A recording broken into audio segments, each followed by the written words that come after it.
Bonjour, alors aujourd'hui je vous retrouve pour un nouveau podcast sur le film Little Buddha. Donc c'est un film qui est réalisé par Bernardo Bertolucci qui est sorti en 1993, donc avec notamment Keanu Reeves, Ruo Cheng-ying, Chris Isaak, Brigitte Fonda et Alex Vicente-Danger.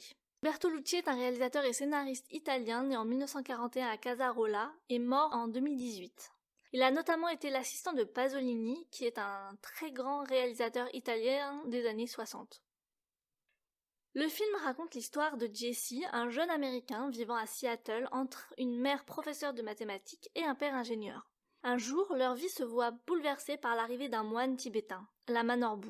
Celui-ci recherche la réincarnation de son ancien maître. Il y a 3 candidats pour cette réincarnation. Jesse, mais aussi Raju, un jeune enfant des rues népalais, Gita, une jeune fille d'une famille de riches aristocrates indiens. Le père de Jesse, Dan, vit un deuil difficile qui l'amène à se questionner sur le sens de la vie.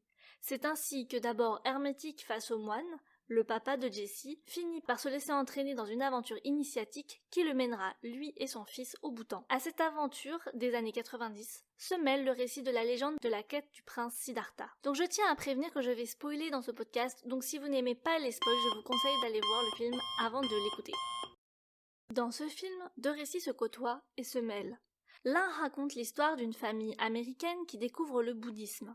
L'autre suit la légende du prince Siddhartha, qui deviendra après une quête le Bouddha, le père du bouddhisme. Les 2 récits se superposent et se font écho. Ils sont également mis en opposition. Premièrement, par la localisation spatio-temporelle des récits. L'un prend racine en Inde, dans des temps reculés, alors que l'autre, sur le continent américain, dans la civilisation américaine moderne des années 90. La deuxième mise en opposition est visuelle. Les 2 récits ont, dans un premier temps du moins, des palettes colorées très différentes. Si, dans l'une des parties, c'est la froideur du bleu qui domine, dans l'autre, c'est les couleurs chaudes du rouge et du orange. Les couleurs semblent avoir également une place d'indicateur.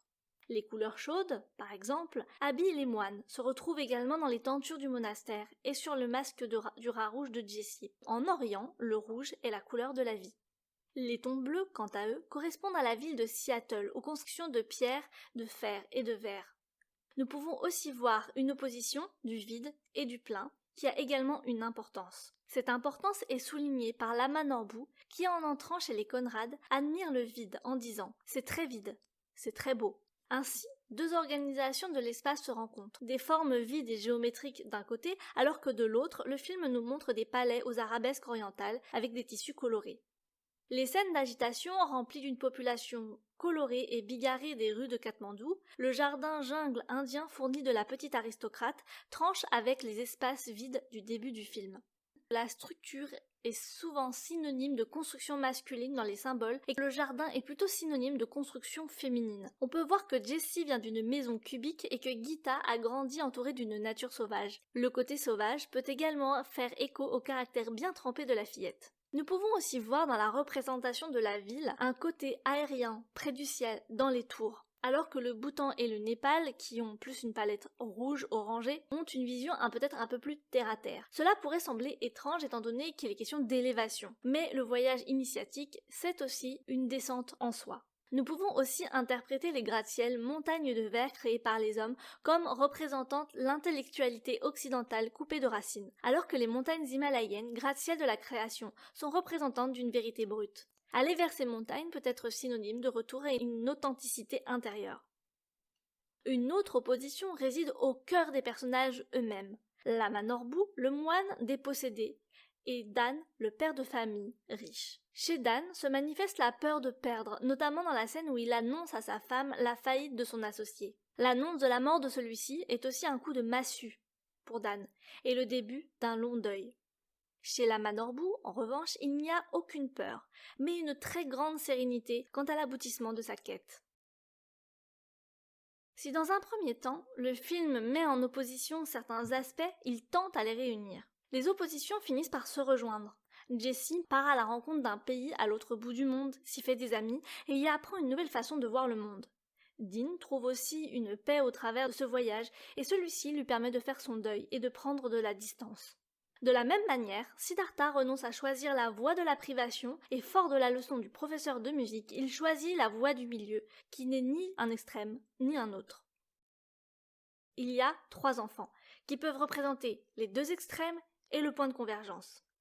Le mythe de Siddhartha lui-même rencontre le voyage de Jessie et ses amis sous l'arbre sacré. Cette idée de rapprochement est également mise en lumière lors de la cérémonie des retrouvailles avec le Sutra du cœur. Celui-ci parle de la non-réalité absolue des formes et de l'instant où la forme et le fond ne font plus qu'un. C'est un moment que je trouve particulièrement beau et qui m'a toujours fait pleurer sans que je ne sache vraiment pourquoi.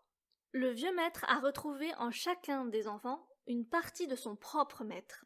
Par là, nous pouvons aussi comprendre que chacun d'entre eux possède une partie du Bouddha. À la fin, chacun des 3 enfants, à leur tour, feront chacun des choix différents. L'un restera au monastère alors que les 2 autres tourneront chacun de leur côté, forts des expériences vécues. Chacun d'eux rendra hommage à leur manière au vieux maître décédé. Une manière de dire qu'il n'y a pas qu'une seule façon de trouver une vérité, mais que chacun possède la sienne sans pour autant être en contradiction avec l'ordre des choses. L'un des thèmes centraux abordés au travers de ce film est la mort. Celle-ci est présente dans le parcours de presque tous les personnages. La mort est présente dans la quête de Lamanor-bu, à la fois au début de sa quête, puisqu'il rencontre Jessie grâce à la mort de son maître, mais également dans sa propre fin à lui. Dans le cas de Lamanor-bu, elle est juste une étape abordée avec sérénité. De la même manière, Dean perd son meilleur ami et associé lors d'un accident de voiture. Dans le cas du père de famille, du moins au début du film, la mort est synonyme de chute sociale, de perte de contrôle. Et elle se transforme petit à petit au cours du film pour devenir le début d'une quête, puis le début d'une nouvelle vie. Dans le cas du prince Siddhartha également, la notion de mort prend tout son sens. Lui, à qui on avait caché cette réalité de la mort, voit en elle une révélation et le début d'une quête. Dans tous les cas, la mort devient synonyme non pas de fin, mais de nouveau commencement ou d'espoir. La mort de Lamanor-bu n'est pas la fin de l'histoire, car chacun des protagonistes, après s'être trouvé, part de son côté pour entamer un nouveau chemin. Cette idée est décrite par la dernière scène du film. La famille Conrad regarde le soleil qui se couche en sachant très bien que la mort du jour est annonciateur de la naissance d'un nouveau jour le lendemain matin. Cette naissance se profile également avec la grossesse de Lisa qui accueille une nouvelle vie après avoir déposé les cendres du mort sur l'eau. Finalement, le tout n'est pas de savoir qui de Jessie, Raju ou Gita est la réincarnation du maître. Ce qui est important, c'est la rencontre et l'aventure qui en a résulté et qui a apporté des réponses à chacun des protagonistes. Il n'y a pas de bonne réponse. Little Buddha est un film qui est très riche en symboles et en interprétations. Étant enfant, quand je le regardais, je ne mesurais pas la portée symbolique de celui-ci. Le côté aventure et découverte et légende me fascinait davantage que la portée philosophique. Ce n'est que plus tard que sa richesse m'est apparue, mais ayant baigné dans cette atmosphère, celui-ci m'a rendu sensible à certaines valeurs. C'est un film parfait pour aborder les mythes et la figure du Bouddha, mais aussi pour toucher du doigt et découvrir la philosophie bouddhique, ou bien pour tout simplement réfléchir autour de la vie, de la mort et du concept de réincarnation. Voilà, j'espère que ce podcast vous aura plu et vous aura fait découvrir ou redécouvrir quelque chose. Je vous retrouve bientôt pour de nouveaux podcasts, de nouvelles vidéos, de nouvelles aventures cinématographiques.